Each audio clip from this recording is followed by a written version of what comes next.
Hello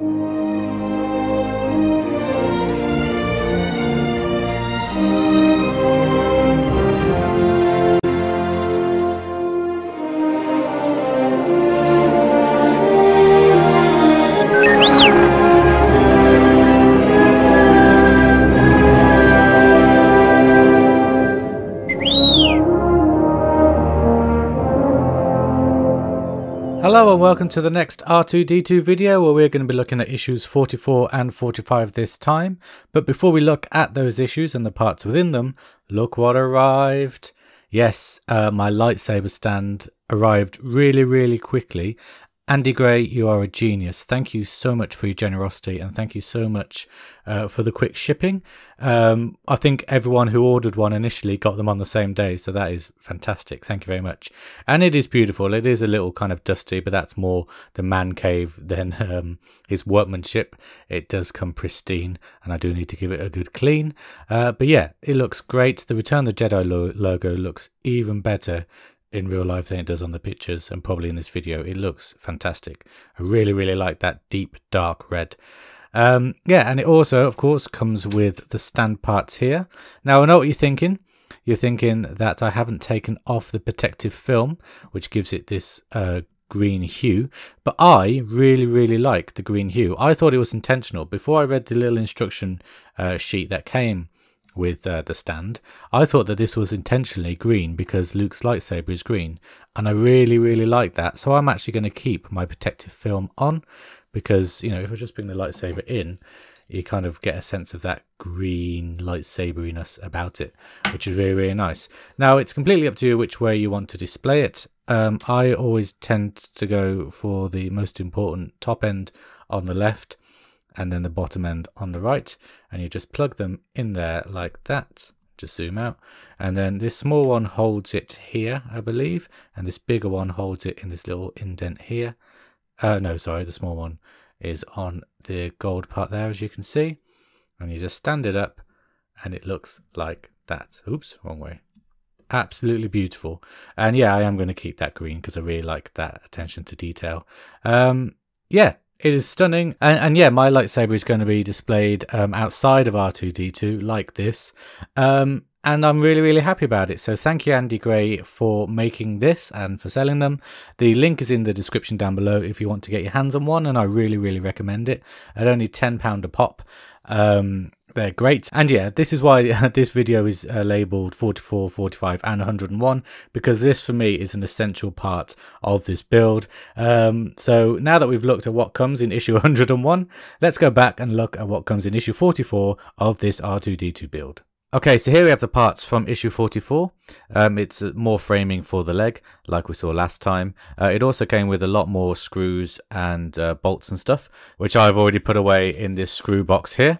So they are nice and safe. If we just bring in the metal parts that we did last time and redo them. So it just clips over there like that. So we have the sticking out loopy parts facing upwards. We do the exact same thing with these parts.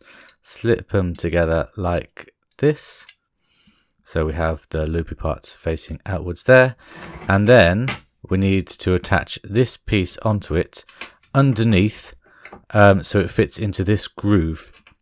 So we've got 4 peg holes there, 2 on this side, and it fits into that groove there. Flip it around and you see that this part also has these grooves here.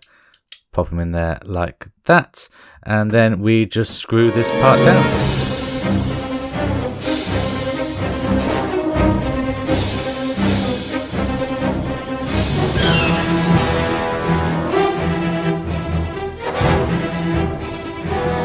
And there we have it all attached, and this is what it looks like this side without the loopy parts present. And flip it around, you'll see it's got some bolts there which the screws have gone into, and that is what it looks like on the loophole side. Yeah, looking very nice indeed, and it is very sturdy, which is a good job because it has to support the leg. So we just put that aside and we get the leg now. I'll zoom out just a bit, and we put the framework onto the leg. You put it in there like that, I believe, although it's not wanting to go in. Maybe it's this way around. Nope. Yeah, I think that is right, actually. It is right. It is right. So, yeah, when all these parts are pushed in properly, it does go in that way. And we need to screw it now into these areas here, which I'm just going to do.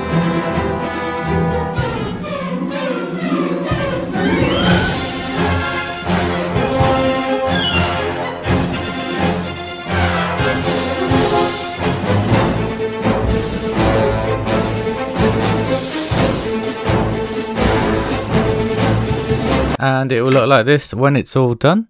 I did struggle with this one actually quite a bit, which you may have noticed, even though it was sped up. Some of the things didn't align very well, and I'm not entirely sure why, but I have managed to secure it all down now, which is good. And then of course you just pop that on there loose for the time being. And when I find the holes for this thing, come on, there we go. That is what the leg looks like at the end of issue 44. Now let's move on to issue 45. Okay, so the first parts of issue 45 are more leg details, which you can see here. We've got some silver parts here, which is blue plastic painted silver, and then some blue parts throughout here. And it is very simple. All you do is you find the little cutout hole there, and you get the corresponding piece and just pop it in there. So it looks like that when it's all screwed down. And then you screw it into that peg hole there. And the same for this piece. Find the little cutout groove, put the piece in there like that, and screw those parts down. We barely had time to start the music there, but I have actually managed to screw into that part there and completely bypass this connecting part. Not entirely sure how I did that. I did use the screws provided in issue 45. Some of them must be different. I'm going to try another one. Hopefully that'll work. Maybe the head's a bit bigger on this one. Or there is a chance, of course, that the hole's been cut too big. Oh no, there we go. That one seems to work. How bizarre.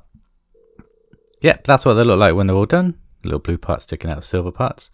And we just leave these loose for now, so keep them safe. We're moving on to something which I didn't really expect in this issue. I thought it was just going to be more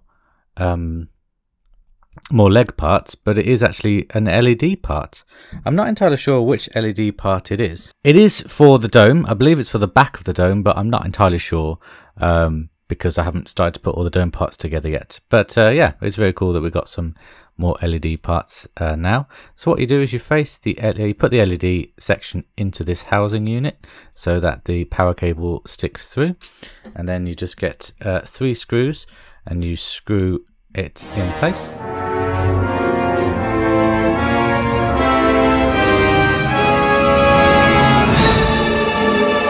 Be sure not to overscrew them, because there is a chance even that you could damage the LED parts here.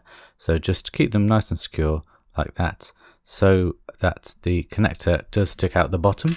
You're also provided with this wire, which you just undo, and you put the smaller end into here, like we have done before.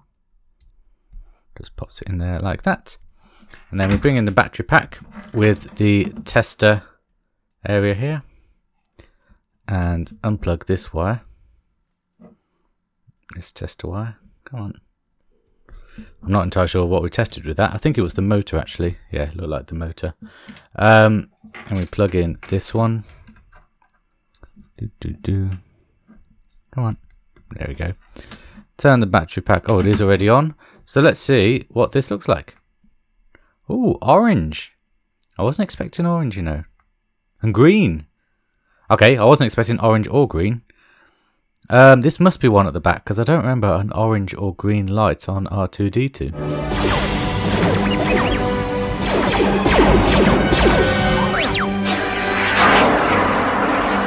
Well, you know, R2D2 does have an orange and green light. That clip clearly shows it. Just something I haven't been aware of before. Yeah, but it looks good. And then if you put them together, you get this yellow-ish hue. Orange, green, and then like yellow. So that's pretty cool. Nice to have lights to play with. And I've just been rummaging around the parts of the dome that I haven't yet attached, and I did find the exact same part, but it is blue and red, and this one obviously is yellow and green. Orange and green, I should say. This one's for the front of the dome and this one's from the back, but they are exactly the same, as you can see here, just with different lights. It is very cool that we have lights at this stage of the build, because it is becoming quite a leg heavy section of the build. I know I shouldn't moan about the leg parts, because it is a necessary evil. R2D2 does have to have 2 legs. It's just that when you've already built one, the excitement is kind of lackluster a bit. So I am really glad that we do have this LED to brighten up this video. Haha, literally. And of course, we also have the fantastic lightsaber stand here. So make sure you go get a lightsaber stand, and I will see you in 2 weeks' time for more R2D2's build. So until then, guys, take care. Bye bye.